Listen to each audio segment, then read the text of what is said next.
সুপ্রিয় শিক্ষার্থীবৃন্দ, আশা করি তোমরা ভালো আছো। ইকবাল সিদ্দিকী কলেজ কর্তৃক আয়োজিত আজকের অনলাইন ক্লাসে তোমাদের সবাইকে জানাচ্ছি আন্তরিক শুভেচ্ছা ও অভিনন্দন। আশা করি তোমরা সবাই ভালো আছো। আলহামদুলিল্লাহ, আমিও ভালো। আজকে আমি তোমাদের সাথে অর্থনীতি প্রথম পত্র নিয়ে আলোচনা করব। অর্থনীতি প্রথম পত্রের রেখার ঢাল নিয়ে আলোচনা করব। শুরুতে আমি আমার পরিচয়টা বলছি। আমি মোহাম্মদ মঈনুল ইসলাম, প্রভাষক অর্থনীতি, ইকবাল সিদ্দিকী কলেজ। ওকে, আজকে আমি তোমাদের একটা অর্থনীতি প্রথম পত্রের রেখার ঢাল নিয়ে আলোচনা করব। এটা একটা গুরুত্বপূর্ণ টপিকস, যদিও এটাকে স্টুডেন্টরা একটু কঠিন দুর্বোধ্য মনে করে। বাস্তবিক পক্ষে এই টপিকসটা অনেক সহজ টেকনিকে করা যায়। তো আমি তোমাদেরকে আজকে রেখার ঢাল পড়াবো। তো ঢাল কাকে বলে? কোনো অপেক্ষকে বিবেচিত স্বাধীন চলকের পরিবর্তনের ফলে অধীন চলকের যে পরিবর্তন হয় তার অনুপাতকে ঢাল বলা হয়। তাহলে আমরা স্বাধীন চলক বলতে কি বুঝি? যে সকল চলকগুলো ইচ্ছে মতো মান গ্রহণ করতে পারে সেই সকল চলকগুলোকে বলা হয় স্বাধীন চলক।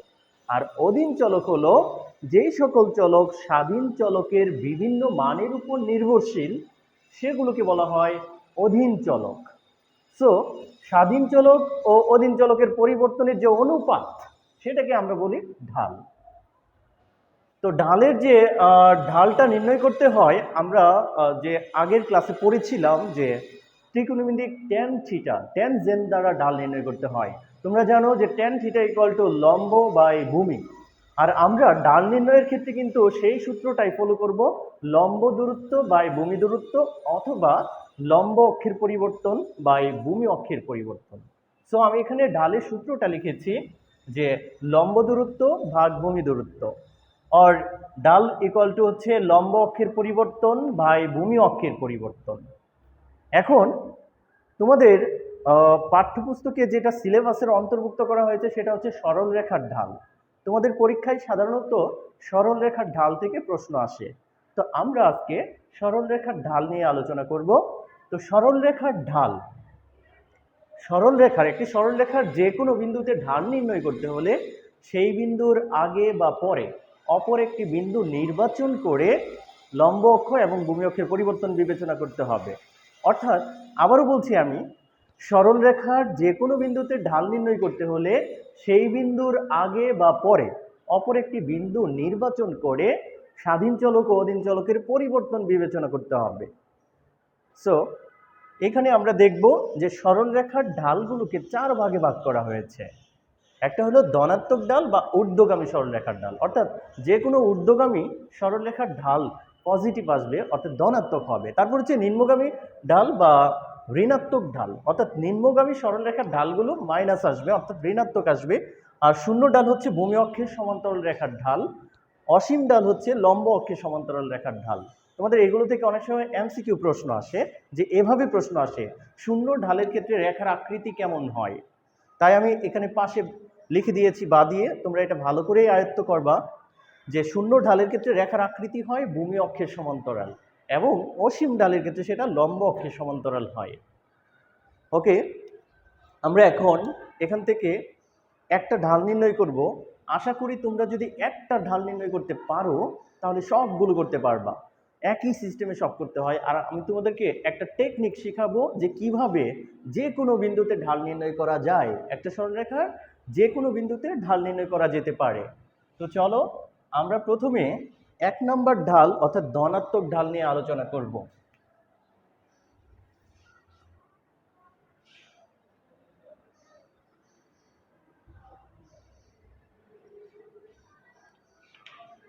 ধনাত্মক ঢাল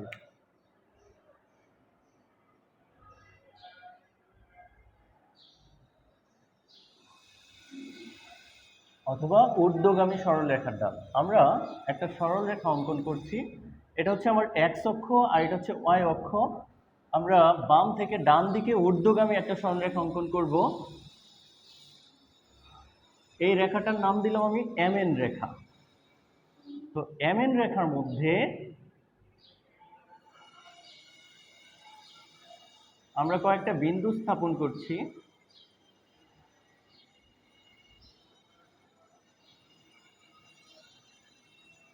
এ বিন্দু, বি বিন্দু আর হচ্ছে সি বিন্দু। আমি এখানে কিছু ভ্যালু ধরে দিচ্ছি। তার আগে তোমাদেরকে একটা কথা বলি যে ঢাল আমরা দুইভাবে নির্ণয় করতে পারি, একটা হচ্ছে গাণিতিকভাবে, আরেকটা হচ্ছে জ্যামিতিকভাবে। তো আমরা প্রথমত এখানে গাণিতিকভাবে কিভাবে ঢাল নির্ণয় করতে হয় সেটা দেখব। তো আমি এখানে কিছু ভ্যালু ধরে দিচ্ছি 5, 10, 15। এদিকেও আমরা একটা ভ্যালু ধরে দিই 5, 10, 15। এখানে সংখ্যাগুলো যে কোনো সংখ্যা থাকতে পারে। তো চলো, তোমার এখান থেকে পরীক্ষায় যেভাবে প্রশ্ন আসবে সেটা হচ্ছে যে কোনো একটা বিন্দুতে ঢাল নির্ণয় অথবা পুরা রেখার ঢাল নির্ণয়। তাহলে এখান থেকে প্রশ্ন আসবে উদ্দীপকের চিত্র হতে এ বিন্দুতে ঢাল নির্ণয় করো। এ বিন্দুতে ঢাল নির্ণয় করো। অথবা প্রশ্নটা আসতে পারে উদ্দীপকের চিত্রের এমএন রেখার ঢাল নির্ণয় করো। তাহলে আমরা আগে প্রশ্নটা বুঝে নিলাম যে পরীক্ষায় প্রশ্নটা কিভাবে আসতে পারে। এমএন রেখার ঢাল নির্ণয় করো। সো আমি তোমাদেরকে প্রথমে এ বিন্দুতে ঢাল নির্ণয় করাটা শিখাবো। আর যখন আমরা স্পেসিফিক একটা বিন্দুতে ঢাল নির্ণয় করতে বলবে তখন আমরা শুধু একটা বিন্দুতে ঢাল নির্ণয় করব। আর যখন পুরা রেখার ঢাল নির্ণয় করতে বলবে তখন আমরা রেখার মধ্যে যে কয়টা বিন্দু আছে প্রত্যেকটা বিন্দুতে ঢাল নির্ণয় করব। সো দেখো, আমরা প্রথমে এ বিন্দুতে ঢাল নির্ণয় করি।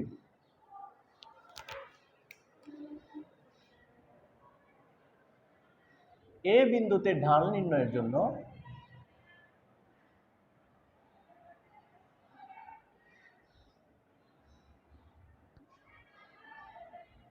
কাঙ্ক্ষিত বিন্দু বি নেই।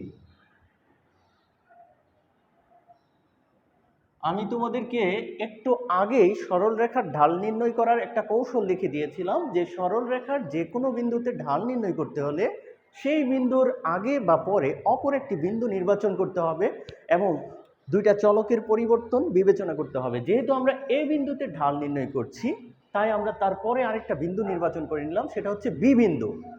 তাহলে এ বিন্দুতে ঢাল নির্ণয়ের জন্য অপর একটি বিন্দু বা কাঙ্ক্ষিত বিন্দু আমরা বি নেই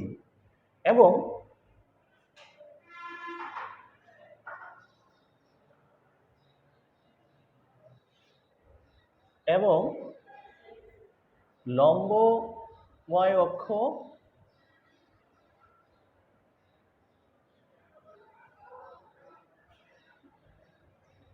ভূমি x অক্ষের পরিবর্তন বিবেচনা করি।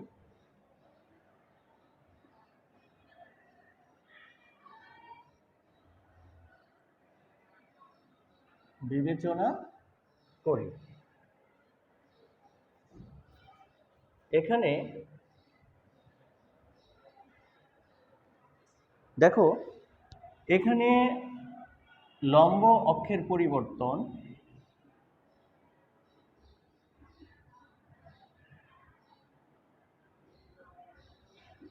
এটাকে আমরা ডেল্টা ওয়াই দিয়ে প্রকাশ করব। তোমাদেরকে আগে একটু বলে নেই যে এটা একটা গ্রিক চিহ্ন, ডেল বা ডেল্টা। এটার মানে হলো পরিবর্তন। আর আমরা যে কোনো পরিবর্তন বের করার যে টেকনিকটা ফলো করব সেটা হচ্ছে present value minus previous value. অর্থাৎ আমরা ডেল্টা দিয়ে যদি কোনো মান বের করি তাহলে আমাদের করতে হবে পরের মান মাইনাস প্রাথমিক মান। এই সূত্রটা ফলো করে আমরা ডেল্টার মানগুলো বের করব, প্রাথমিক মান। তাহলে আমি যেহেতু বলেছি ডেল্টা ওয়াই, তাহলে হচ্ছে ওয়াই অক্ষের এ বিন্দু থেকে বি বিন্দুতে নেওয়ার পর পরে যে মানটা পাবো মাইনাস করব পূর্বের মানটা বা প্রাথমিক মানটা। তাহলে চলো, জাস্ট তোমাদের একটু জেনে রাখা দরকার, ডেল্টা দিয়ে কোনো ভ্যালু বের করতে হলে তার পরের মান মাইনাস পূর্বের মান বা প্রাথমিক মান, এই সিস্টেমে আমাদের মানগুলো বের করতে হবে। তাহলে আমরা যেহেতু এখানে লম্ব অক্ষের পরিবর্তন, লম্ব অক্ষ বলতে ডেল্টা ওয়াই কে বোঝানো হচ্ছে, তাই আমরা কি লিখব? দেখি, এ বিন্দুতে লম্ব অক্ষের প্রাথমিক মান আছে 5, অপর একটা বিন্দু বি নেওয়ার ফলে পরে যে মানটা পেয়েছি সেটা হচ্ছে 10। তাহলে নিয়মটা কি ছিল? পরের মান মাইনাস প্রাথমিক মান। তাহলে আমরা এখানে ডেল্টা ওয়াই লিখব কি 10 মাইনাস 5 ইকুয়াল টু অনলি 5। ঠিক একইভাবে ঠিক একইভাবে আমরা করব ভূমি অক্ষের পরিবর্তন।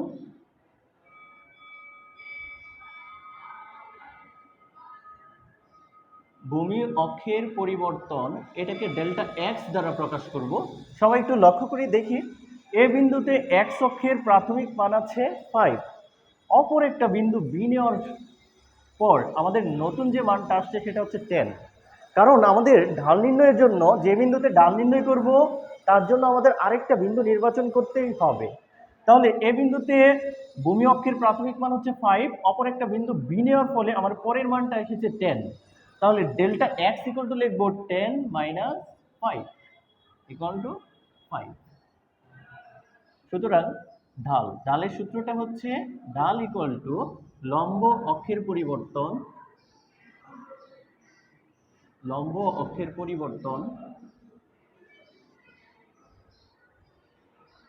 বাই ভূমি অক্ষের পরিবর্তন। এটা হলো আমাদের ঢালের সূত্র। এখন আমরা মানগুলো বসিয়ে দেই। লম্ব অক্ষের পরিবর্তনটাকে আমরা ডেল্টা ওয়াই দ্বারা প্রকাশ করব এবং ভূমি অক্ষের পরিবর্তনকে ডেল্টা এক্স দ্বারা প্রকাশ করব, কারণ আমাদের এখানে ভূমি অক্ষ হচ্ছে এক্স অক্ষ। সো আমরা ডেল্টা ওয়াই এর মান পেয়েছি 5, ডেল্টা এক্স এর মানও 5, কাটলে এখানে রেজাল্ট আসতেছে কত 1, অর্থাৎ এ বিন্দুতে ঢাল কত আসলো 1 আসলো। সুতরাং এ বিন্দুতে ঢাল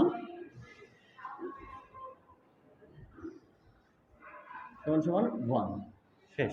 তাহলে আমরা এরকমভাবে একইভাবে যে কোনো বিন্দুতে ঢাল নির্ণয় করতে পারবো। এ বিন্দুতে যে টেকনিকে ঢাল নির্ণয় করা হয়েছে বি বিন্দুতে একই টেকনিকে ঢাল নির্ণয় করা যেতে পারে।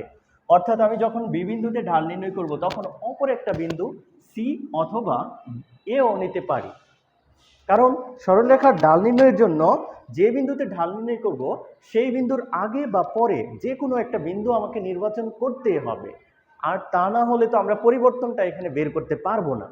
সেজন্য আমি বি বিন্দুতে ঢাল নির্ণয় করলে অপর একটা বিন্দু সিও নিতে পারি অথবা কি নিতে পারি এও নিতে পারি, আমরা একটা বিন্দু নেব।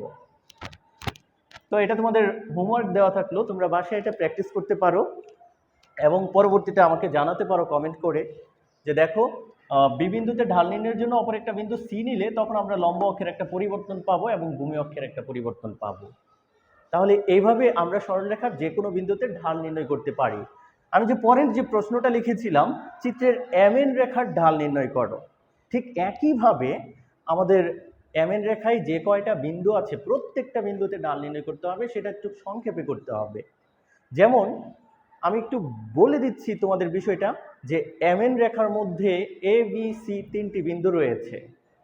তো আমরা প্রথমে প্রত্যেকটা বিন্দুর ঢাল নির্ণয় করব। এখানে এ বিন্দুতে ঢাল নির্ণয়ের জন্য অপর একটি বিন্দু বি নেই এবং লম্ব অক্ষ ভূমি অক্ষের পরিবর্তন বিবেচনা করি।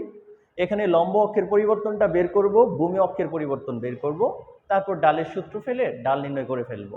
ঠিক একইভাবে আবার যখন বি বিন্দুতে ঢাল নির্ণয় করব তখন অপর একটা বিন্দু সি নিতে পারি অথবা এ নিতে পারি, তখন লম্ব অক্ষের পরিবর্তন ভূমি অক্ষের পরিবর্তন আর ঢালের সূত্রটা ফেলে দিব। এবং লাস্ট সি বিন্দুতে ঢাল নির্ণয়ের জন্য অপর একটা বিন্দু বি অথবা এও নিতে পারি। ওকে, তাহলে সি বিন্দুতে ঢাল নির্ণয়ের জন্য অপর একটা বিন্দু বি নিলে তখন আমাদের কি আসবে লম্ব অক্ষের একটা পরিবর্তন পাবো, ভূমি অক্ষের পরিবর্তন পাবো। এইভাবে আমরা তিনটা বিন্দুতে ঢাল নির্ণয় করব।